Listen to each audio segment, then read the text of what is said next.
lunchtime. And in here I have these New Zealand lamb burgers. I'm just going to show you the back so you can see.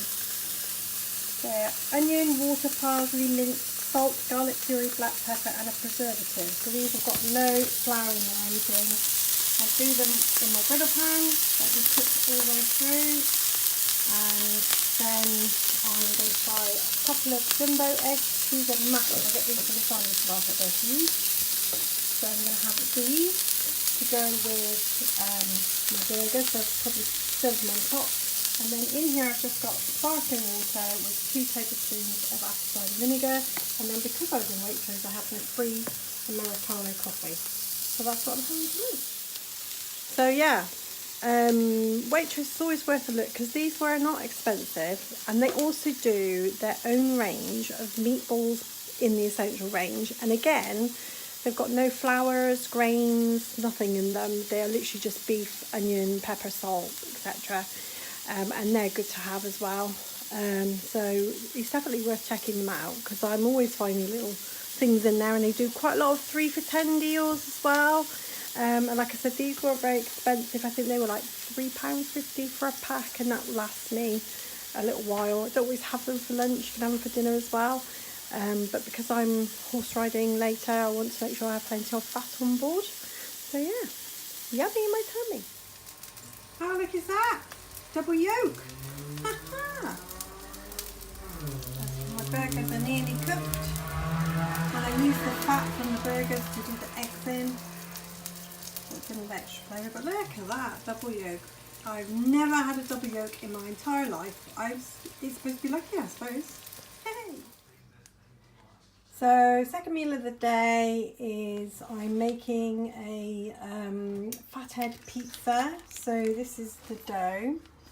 I'm using a ditch the carbs method, and basically this is just like mozzarella, and it has almond flour and an egg, salt to taste, and then the only difference between the recipe is that when I've done this dough before, when I've added the egg, it's made it quite sticky. So what I did was I followed a tip online and I added the egg to the almond flour, and then I mixed it all in together, and then the dough was much better, it's a lot less sticky.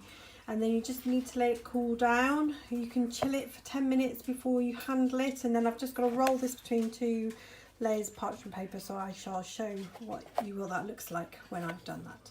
Okay, so this is me rolled out. One of the things I am going to do is invest in some silicone sheets, because I find, I don't know if it's because the parchment paper is different in America, but I do find that this sticks a little bit.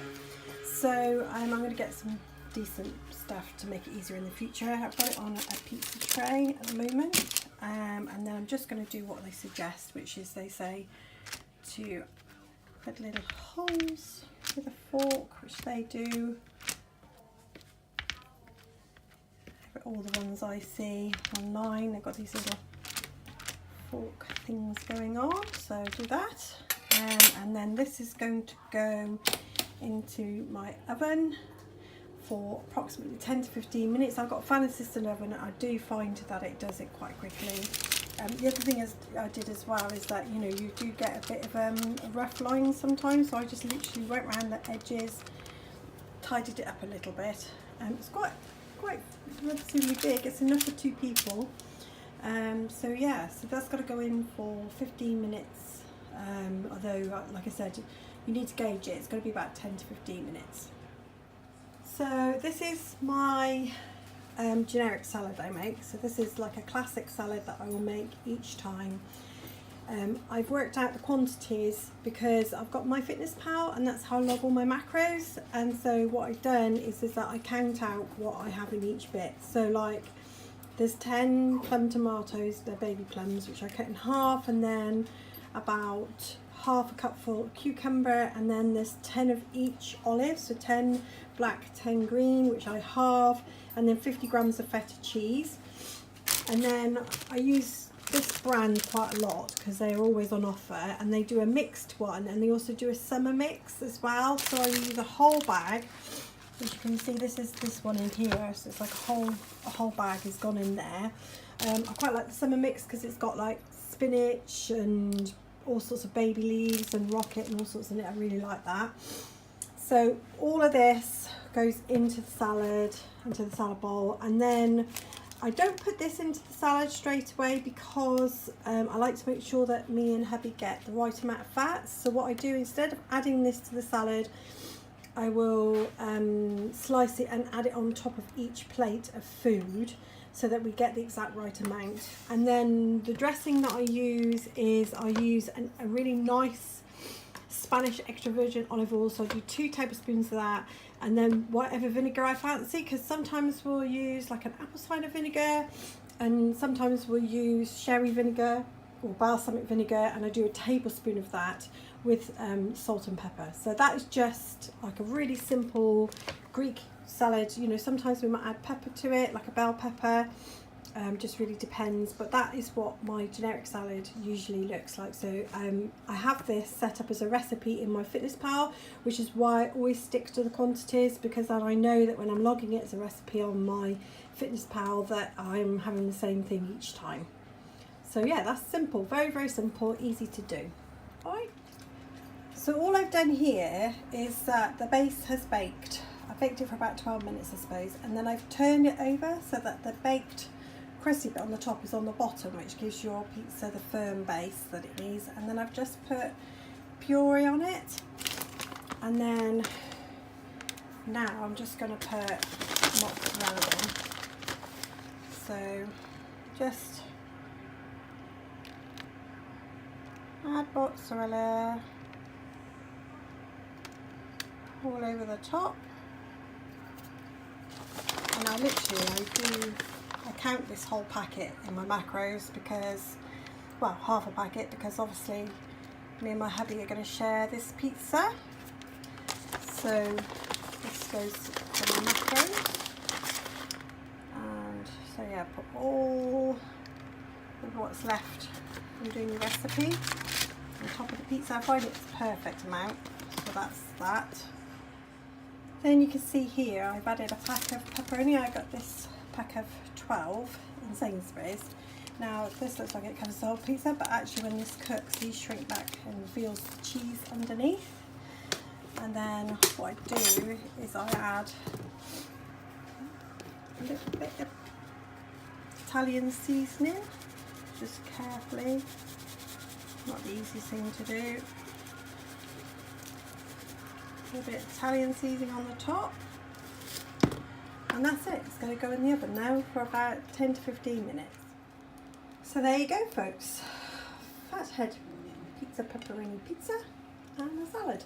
So that's it all.